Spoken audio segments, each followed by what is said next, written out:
E hoje eu vou falar sobre a oração apostólica. A oração que os apóstolos impetravam, declaravam sobre a igreja.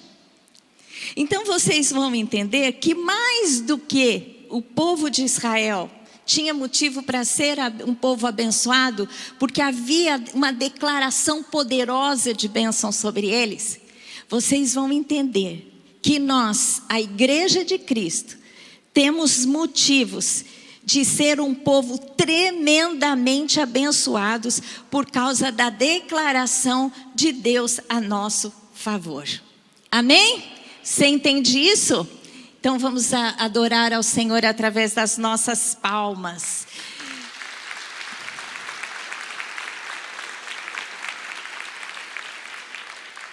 Em 2 Coríntios 13:13, tem a declaração apostólica sobre o povo. O apóstolo Paulo, o grande apóstolo do Senhor Jesus aos gentios, ele que declarou essa bênção. E aqui na carta aos Coríntios ele fala sobre a ação completa de Deus. Mas em todas as cartas ele termina dizendo e abençoando o povo com a paz do Senhor. Então, eu queria ler com vocês a bênção apostólica. Diz assim, 2 Coríntios 13:13. A graça do Senhor Jesus e o amor de Deus e a comunhão do Espírito Santo sejam com todos vós. Quantos já ouviram essa oração?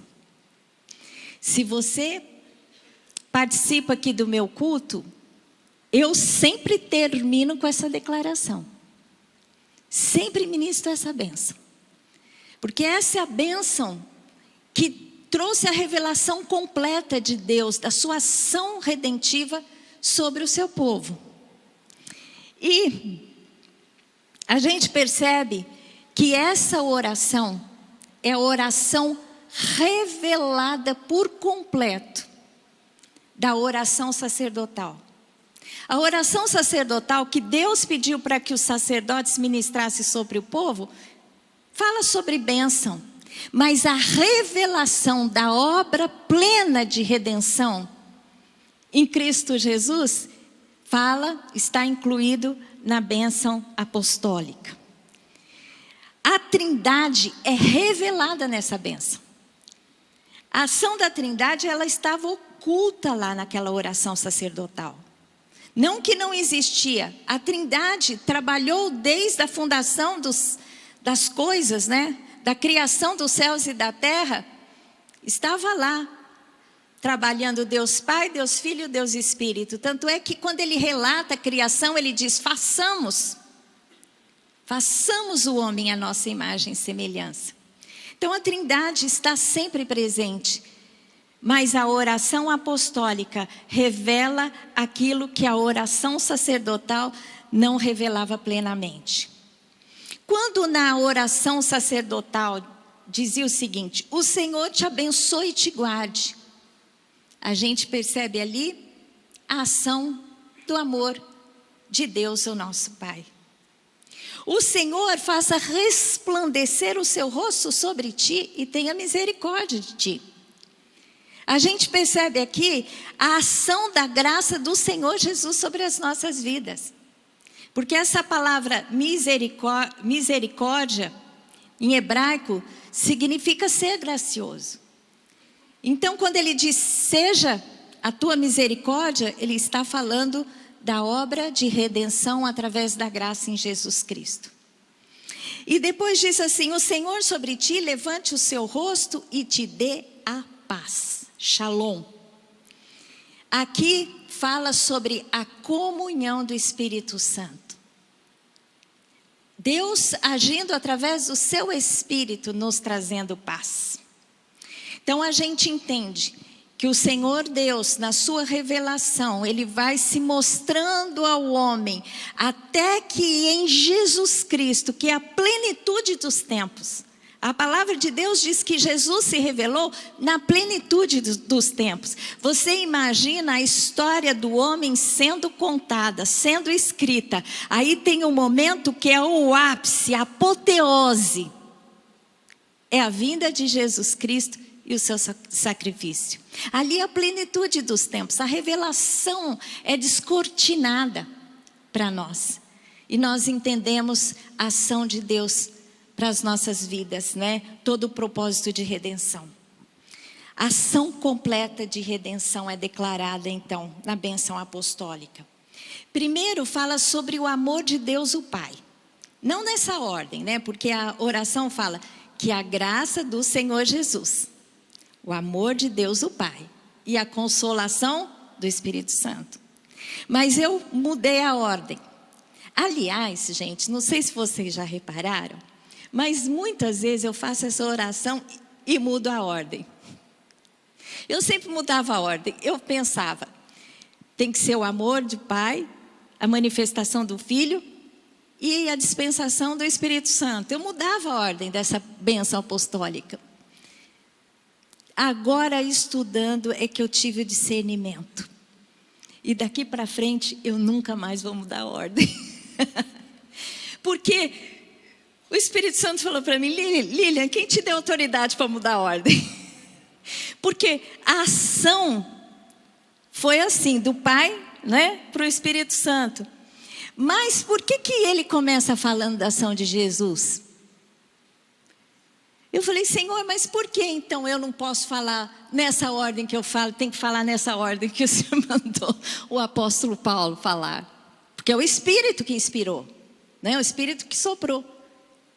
Deus falou para mim assim, porque tudo culminou, tudo é sobre, tudo é para Ele, é por meio dEle e para Ele. Portanto, Jesus Cristo é o primeiro. Amém? Por isso que nós começamos, que a graça do Senhor Jesus, o amor de Deus o Pai e a comunhão do Espírito Santo seja sobre todos. Agora eu falei, Espírito Santo, me perdoe, porque eu fui rebelde, achando que eu tinha maior revelação do que o próprio Espírito Santo. Agora eu entendi. E hoje eu tenho que mudar meu hábito. A hora que eu for ministrar, eu vou ministrar certinho. Mas eu mudei a ordem para explicar, porque eu entendo uma sequência da ação de Deus. Então, primeiro, a ação de Deus, o Pai. O Senhor te abençoe e te guarde. Fala sobre bênção e proteção. E é isso que Deus fez quando Ele planejou a vinda de Jesus Cristo para nos redimir. O Senhor nos deu a bênção plena, a bênção da redenção. Porque o homem, quando pecou, ele se afastou de Deus. E como consequência do seu pecado, houve a separação de Deus, a morte espiritual e a morte física. Mas desde a queda do homem, Deus já planejou a redenção do homem. Vocês lembram quando Deus falou sobre a maldição da serpente? Deus falou assim, olha, o teu descendente ferirá o calcanhar do descendente da mulher. Ou seja, Satanás ia ferir o descendente da mulher, Jesus Cristo, no calcanhar. Isso fala sobre a morte de Jesus. Mas o descendente da mulher vai pisar na cabeça do seu descendente e o destruir. Isso fala da ação de Jesus, que um dia vai vencer Satanás por completo. E um dia, quando Deus der a sentença final, o juízo final, Satanás vai ser lançado no fogo eterno. Amém? Hoje ele está agindo. Não houve ainda a sentença final de Deus sobre ele. Mas Deus foi aquele que planejou a nossa redenção, a nossa bênção através de Jesus Cristo e a nossa proteção. Porque em Cristo Jesus nós somos protegidos do mal. Aquele que não está em Cristo, ele está à mercê de toda ação do maligno. Nós sabemos que Satanás, quando caiu dos céus, ele convenceu 1/3 dos anjos para ir com ele. Então a nossa luta hoje não é contra carne nem sangue, contra pessoas, mas é contra Satanás e toda a sua hoste, né? Todos os seus demônios, todos os seus exércitos angelicais de demônios, de anjos caídos. E a gente sabe que a luta é ferrenha, porque assim como nos céus tudo é muito bem estruturado e organizado, pela mente, né, que a gente nem consegue mensurar, nem explicar, nem declarar, nem entender, a mente de Deus, Ele deu uma organização nos céus. Satanás, quando cai debaixo dessa organização. Então a gente sabe que Satanás tem uma ação organizada contra os filhos de Deus, mas Deus é aquele que protege os seus filhos com a sua ação poderosa e com os seus exércitos de anjos que nos guardam, que nos abençoam. A palavra de Deus diz que Deus dá ordem aos seus anjos a nosso favor. Então, a ação do amor de Deus, o Pai, nos abençoa e nos guarda. Deus nos amou tão profundamente que Ele deu a Jesus Cristo por nós. João 13,16 é um versículo muito conhecido. Vamos declará-lo? O que diz a palavra? Porque Deus...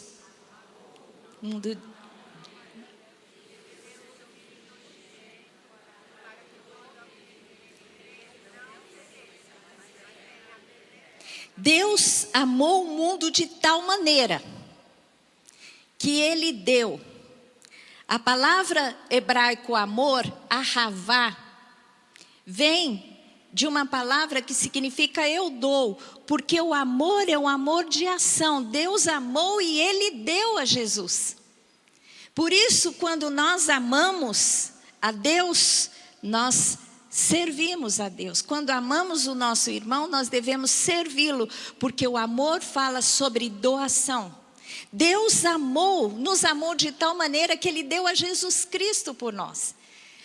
Para que Jesus Cristo morresse, para que através da morte de Cristo nós fôssemos salvos.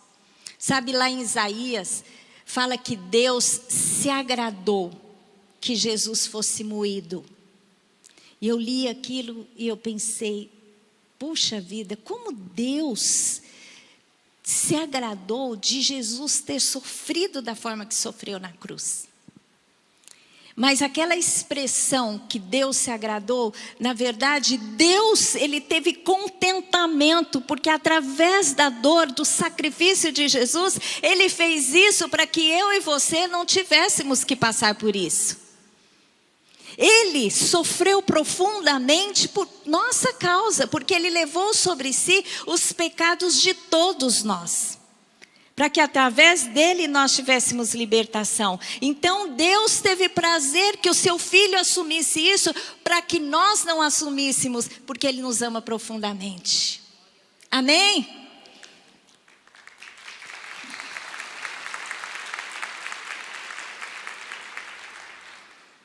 A palavra de Deus diz que Deus é amor. E nós carregamos essa marca, porque Deus, a marca de Deus e a marca do cristão deve ser o amor. Em João 16, 27 e 28 diz assim: porque o próprio Pai vos ama. Jesus falando para os discípulos, o próprio Pai vos ama, visto que me tendes amado e me tendes crido que eu vim da parte de Deus. Vim do Pai e entrei no mundo, todavia deixo o mundo e vou para o Pai. O que Jesus está falando? Olha, a expressão do amor do Pai é essa. Eu deixei o Pai e vim para o mundo, mas agora eu vou voltar para o Pai. Essa é a expressão do amor de Deus o Pai por vocês. E vocês amam o Pai à medida que vocês me amam, porque quem vê a mim, vê o Pai. Eu vim revelar o Pai. Em 1 João 4, de 8 a 10, aliás, o apóstolo João é o apóstolo que fala sobre o amor. Se você quer entender o amor, você precisa ler as cartas. 1 João e 2 João. 1 João fala de uma maneira profunda sobre o amor. E ele diz assim: aquele que não ama não conhece a Deus, pois Deus é amor. O amor de Deus o Pai. Você conhece a Deus? Então você conhece o amor. Nisto manifestou o amor de Deus em nós, de haver Deus enviado o seu Filho unigênito ao mundo, para vivermos por meio dele. Nisso consiste o amor. Não em que nós tenhamos amado a Deus, mas em que Ele nos amou e enviou o seu Filho como propiciação pelos nossos pecados. A gente, num relacionamento de amor, a gente ama, mas você precisa ser correspondido, não é? Quando você ama alguém, quando você casa com alguém, você age em amor, você procura fazer o bem, mas você quer reciprocidade.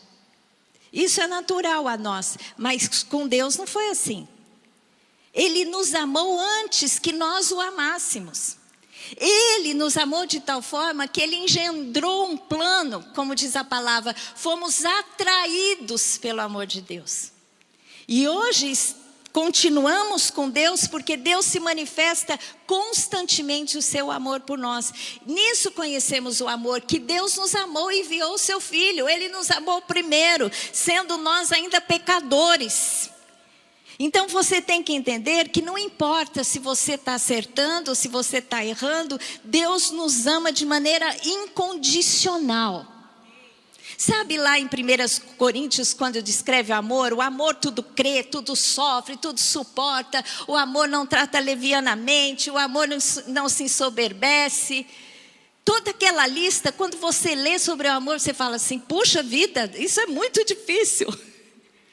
Porque se não for em Deus, a gente não ama nem um pouquinho daquilo. Mas o amor de Deus é exatamente expresso lá naquela passagem. Tudo crê, tudo sofre, tudo espera, tudo suporta. A gente pode errar, pode se afastar de Deus, mas Deus nos ama de tal forma, esperando a nossa volta. É como a história do filho pródigo, né? O filho pediu a sua herança para o pai, foi embora, gastou toda a herança, né, sendo dissoluto, fazendo coisas erradas, e um dia ele se arrependeu e voltou, e o pai foi correndo até ele, o beijou e o amou profundamente. Assim é o amor de Deus, o Pai, por nós. Satanás, ele faz uma obra que ele engendra para a gente cair. Aí a gente cai às vezes no pecado e nos sentimos culpados e corremos de Deus. Mas Deus quer que à medida que nós possamos cair em tentação, a gente não se afaste, mas corra para Ele. Porque a ação de amor de Deus traz o perdão para os nossos pecados. Amém? E em Romanos 8, 31, 32, diz assim, as provas e a certeza do amor de Deus. Que diremos, pois, à vista dessas coisas, se Deus é por nós, quem será contra nós? Aquele que não poupou o seu próprio filho, antes nos deu graciosamente com ele, não nos dará com ele todas as coisas? Eu não li o texto, parafraseei aqui. Através de Cristo Jesus temos tudo que precisamos. O amor de Deus, o Pai. Você sabe que quando eu não tomo posse de alguma bênção que é destinada a mim, eu tenho a sensação que eu estou menosprezando o sacrifício de Cristo. Porque Ele pagou aquele preço de dor, de vergonha, para que eu tivesse a bênção. Então, quando eu não recebo pela minha falta de fé, ou pela minha distância, ou pela minha incredulidade, eu estou desprezando. Então não despreze, receba graciosamente a bênção de Deus. O amor de Deus, o Pai, e a graça do Senhor Jesus. Já falei muito sobre graça aqui, até falando do amor. A graça, ela é manifesta na medida que o Senhor Jesus faz por nós sem que nós mereçamos. Misericórdia é você não dar aquilo que a pessoa merece. Então a pessoa errou com você, você tem misericórdia com ela e você libera perdão. Você não age dente por dente, isso é misericórdia. Agora a graça é, você não merece, mas eu te dou. Caminham juntos a graça e a misericórdia. O Senhor faça resplandecer sobre ti, tenha misericórdia de ti. Em Efésios fala sobre a graça, nós somos salvos pela graça do Senhor Jesus, mediante a fé. Isso não vem de vós, é dom de Deus, não de obras, para que ninguém se glorie. Nós somos salvos pela graça de Deus. Não é pelo aquilo que fazemos, pelas nossas obras, porque podemos fazer muita coisa, mas em alguma coisa falhamos. E se falhamos, merecemos a morte. Mas em Jesus Cristo, pela fé, nós recebemos plenamente a redenção das nossas vidas.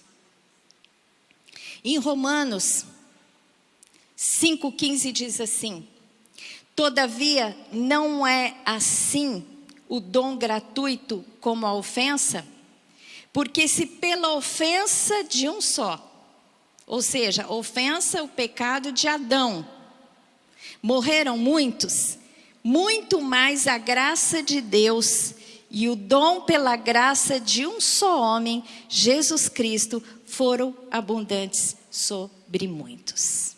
Amém? Se o pecado de um homem trouxe pecado a nós, muito mais a graça de Jesus nos traz o quê? Misericórdia e graça de Deus sobre as nossas vidas. A graça faz com que nós recebamos aquilo que não merecemos. Nós recebemos o amor de Deus o Pai, nós recebemos a salvação de Deus o Pai através da graça. Jesus Cristo é a manifestação da graça de Deus por nós, porque Jesus, ele deixou a sua glória, deixou as riquezas e veio até nós para que nós através dele fôssemos salvos e chegássemos a Deus. Eu não sei quanto você ama a Deus e você entende o poder da graça, porque nós somos muito, a gente dá na medida que recebe, mas Deus não. Deus, ele nos dá, ele nos abençoa e ele não faz contabilidade. A contabilidade de Deus não é assim. É por isso que a Bíblia diz, por exemplo, um exemplo da contabilidade de Deus: é dando que se recebe. Se você tem 10 e você abençoa a obra de Deus ou alguém com 5, você não fica com 5. Deus te retribui muito além daquilo que você doou. Então a matemática de Deus é: você dá, você não perde, você ganha. Como diz aí, honra o Senhor com as primícias, porque Ele vai encher o teu celeiro e você vai ter muito mais abundantemente. A graça é assim.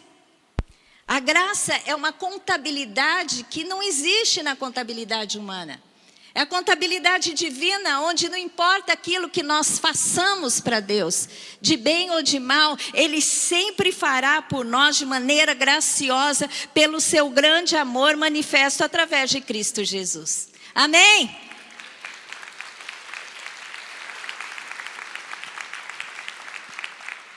A graça de Jesus, como a gente ama Jesus, né? A gente olha para Jesus, eu não sei vocês, mas cada um imagina Jesus de uma forma. A minha sogra, ela dizia assim: eu gosto de orar para Jesus, porque Jesus, eu imagino quem é Jesus. Eu imagino um homem. Para Deus é difícil. Jesus, parece que ela tinha uma ideia de que Deus era um Deus poderoso, mas como é que se diz? Uma pessoa forte, mas por outro lado, que manifestava poder e juízo. E Jesus não, só graça. E ela falava isso. Não, eu peço para Jesus. E não é assim. Porque Jesus mesmo falou: vocês pedem ao Pai em meu nome, porque quem dá é o Pai. Amém? Eu imagino Jesus assim. Eu imagino o Pai, um pai provedor. Porque graças a Deus eu tive um pai provedor, então a imagem do pai para mim é boa. Porque quem teve um pai ruim, quando fala que Deus é pai, às vezes não entende, tem que ter cura. Porque imagina aquele pai, não é? Que não se importa, descuidado, que não presta atenção, que não provê. E aí precisa de cura. Mas eu tive um bom pai. Então a imagem de Deus como pai para mim, ela é perfeita. Daquele que cuida, que provê. E Jesus Cristo para mim é um amor. Sabe, uma pessoa que você ama profundamente. Eu falo para o Lamartine, desde que nós casamos, eu falo para ele, muitas vezes eu declaro o amor, mas não falo nada, mas a maioria eu falo assim: eu te amo, mas eu dou uma respirada, ele fala: já sei, Jesus está em primeiro lugar. um dia quando eu casei, era recém-casada, eu estava num culto. E muito feliz, porque estava casada, recém-casada, a gente sempre teve uma vida muito feliz, alegre. Aí eu, agradecendo a Deus, o Espírito Santo falou para mim assim: tome cuidado para você não dar o primeiro lugar para ele. Eu falei: pode deixar. Até porque ele, quem deu foi Deus, né? Então eu tinha que dar o primeiro lugar para Deus. Porque quando a gente levanta ídolos para nós, sabe o que acontece? Deus permite que os ídolos nos firam. Eu aprendi isso. Quando a gente levanta ídolos, de alguma maneira o ídolo te decepciona para você entender que você não pode colocar em ninguém a confiança que você tem que colocar em Deus. Amém? Você pode amar muito uma pessoa até porque você é a manifestação do amor de Deus para muitas pessoas, mas Deus tem que ter o primeiro lugar. E finalizando, a comunhão do Espírito Santo. Aqui essa palavra em grego, porque o Novo Testamento foi escrito em grego, é koinonia. É comunhão, é relacionamento. Por isso que eu gosto de chamar o Espírito Santo do meu companheiro constante. Aquele que está do meu lado sempre. Quando você acorda, o Espírito Santo está lá. Quando você caminha, faz qualquer coisa no seu dia, de bom, de mal. Quando você pode estar mais um pecado que você não tem coragem de mencionar para ninguém, o Espírito Santo está lá. O Espírito Santo é aquele que nunca te deixa, teu companheiro constante. Por isso que a palavra diz comunhão do Espírito Santo, porque é Ele que traz a argamassa, aquilo que nos une a Deus, a presença do Espírito Santo, porque Deus através de Cristo nos salvou, mas através do seu Espírito está em nós todos os dias, até a consumação dos séculos. E traz paz. Aqui diz assim: o Senhor sobre ti levante o teu rosto e te dê shalom, paz. Que eu expliquei domingo passado que paz não é só ausência de conflito, mas é também saúde, plenitude, provisão, prosperidade. Quando no hebraico se fala shalom, inclui tudo isso. Por isso que devemos chegar para os nossos irmãos como os pentecostais. A paz do Senhor, meu irmão. Você já vai profetizando a bênção, né? A paz, meu irmão, shalom. A paz, ela vai consolidar na comunhão com o Espírito Santo, porque é Ele que nos dá paz. A palavra de Deus diz assim lá em Filipenses 4:7: e a paz de Deus, que excede todo entendimento, guardará o vosso coração e a vossa mente em Cristo Jesus. Você pode traduzir assim: a paz proveniente da presença de Deus através do Espírito Santo, a paz através do Espírito Santo, a paz é um fruto do Espírito Santo, é uma ação do Espírito Santo, é um resultado da presença do Espírito Santo. Essa paz de Deus que você vai ter quando tudo estiver mal, quando você viveu as piores circunstâncias da sua vida, as pessoas vão olhar para você e através do Espírito Santo você vai ter controle. E você vai ter o quê? Você vai ter aceitação, você vai ter entendimento daquilo. E você vai entender que todas as coisas cooperam para o seu bem. E você vai o quê? Sentir paz além do entendimento humano. Isso é a presença do Espírito Santo. Gálatas 5:22 fala que o fruto do Espírito, cita vários frutos, mas um deles é paz.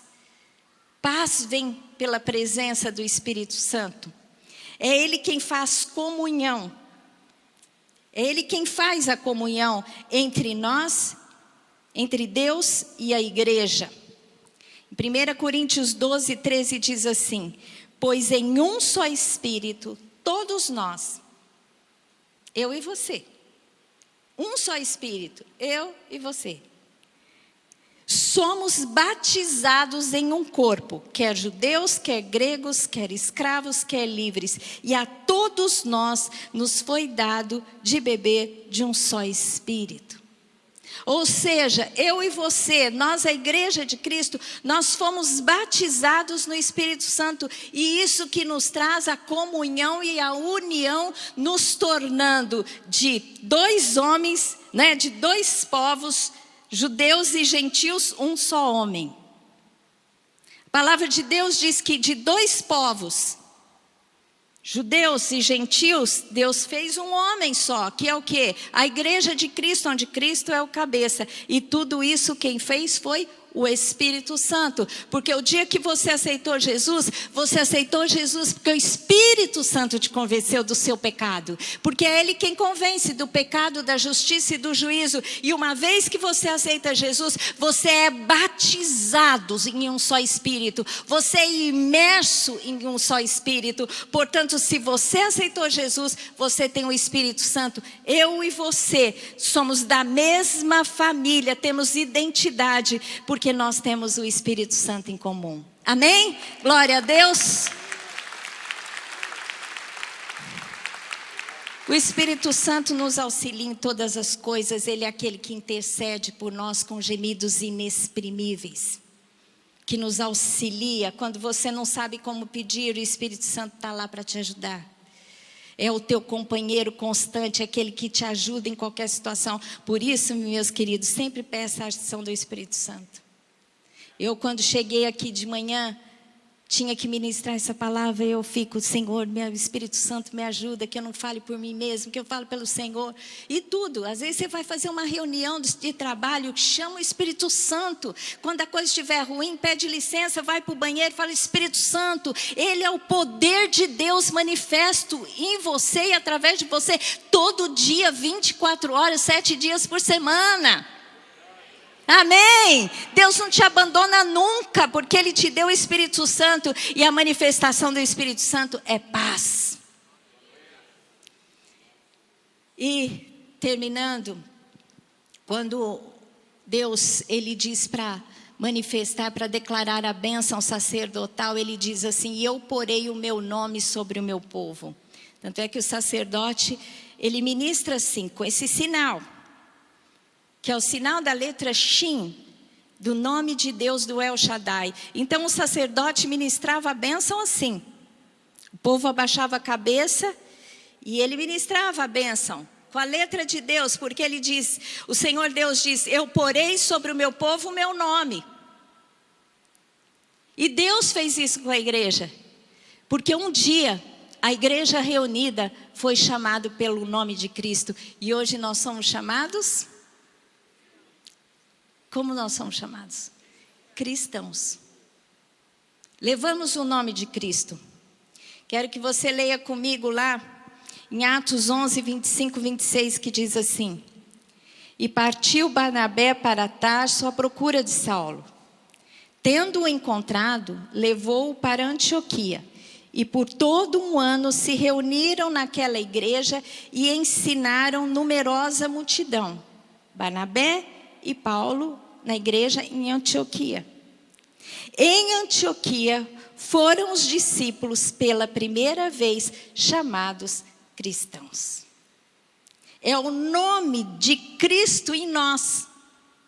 O El Shaddai sobre Israel. O El Shaddai sobre Israel.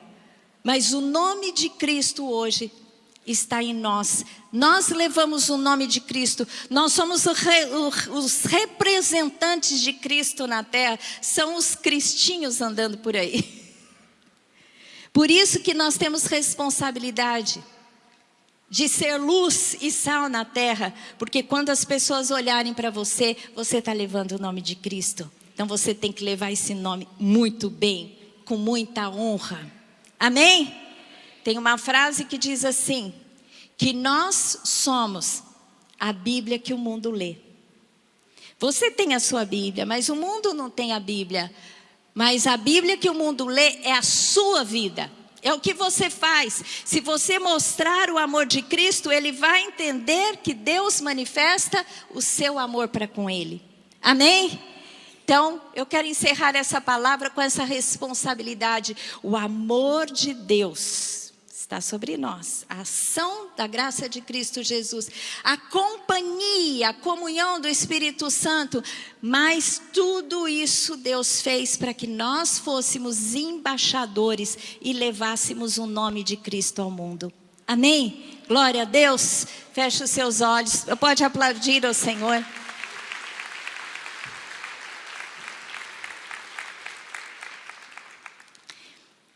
Feche os seus olhos, eu quero orar por você. Nós vamos fazer uma oração de entrega. Entrega a sua vida para Jesus. Faça essa oração comigo. Diga assim: Senhor Deus, eu te agradeço pelo seu amor. O Senhor enviou Jesus para morrer por mim, para pagar pelos meus pecados. Eu te agradeço, Jesus Cristo, porque o Senhor não desceu daquela cruz, mas o Senhor foi até o final, com vergonha, com dores.